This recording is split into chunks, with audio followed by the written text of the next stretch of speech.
In an era of intense upheaval, the world resembles a colossal chessboard, where each nation not only chooses its position, but also its destiny. From Washington, Beijing, to Moscow, Paris, London, New Delhi, and even Hanoi, all eyes are turned towards an uncertain future, where power, belief, and fear collide.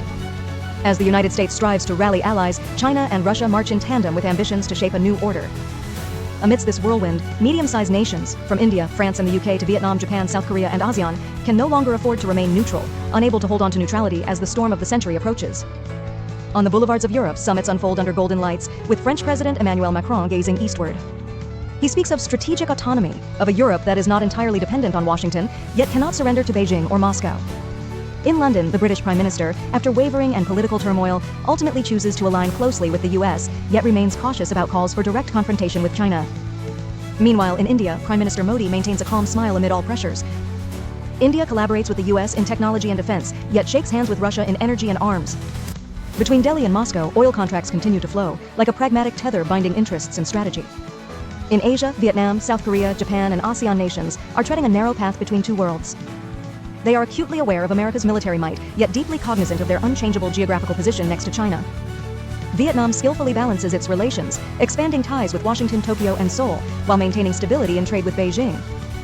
Japan, under the guise of post-World War II pacifism, is gradually entering a period of rearmament. Tokyo understands that if unprepared, one day, the East China Sea could become the ultimate testing ground of the century. South Korea, caught in the pincers of North Korea and China, must choose a path not only for security, but for technological future and global standing. ASEAN continues to strive for neutrality, yet that neutrality is increasingly fragile. The South China Sea is no longer tranquil waters. Every action by the US, every move by China, sends ripples of political waves far and wide, touching every coastline, every diplomatic decision of Southeast Asian capitals. In Washington, strategists understand that this may be the last opportunity to unite the democratic world. If China and Russia forge tighter bonds, that power could spiral beyond control. From the White House to the Pentagon, from NATO to the Indo-Pacific Alliance, plans are drawn in the late-night glow, where every line on the world map becomes a battlefield of vision and will. On the other side, in Moscow and Beijing, leaders do not hide their ambitions. Russia seeks to restore its status as a power that once commanded global respect. China aims to shape a new order, one where the West no longer stands at the center. They do not desire a neutral world, they want a polarized world where every nation must choose a side.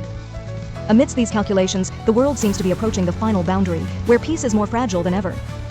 Perhaps this is the pivotal moment of the 21st century, when nations must choose to stand for freedom or accept being swept into the new order forming in the shadows. As the winds of history begin to blow fiercely again, humanity stands at the crossroads of eras. No one knows for certain what tomorrow holds, only that if we lack the courage to choose the right direction today, tomorrow may offer no opportunity to choose at all. I am Emily Morgan. See you again in the next stories, where history is not only retold, but continues to be written right before our eyes.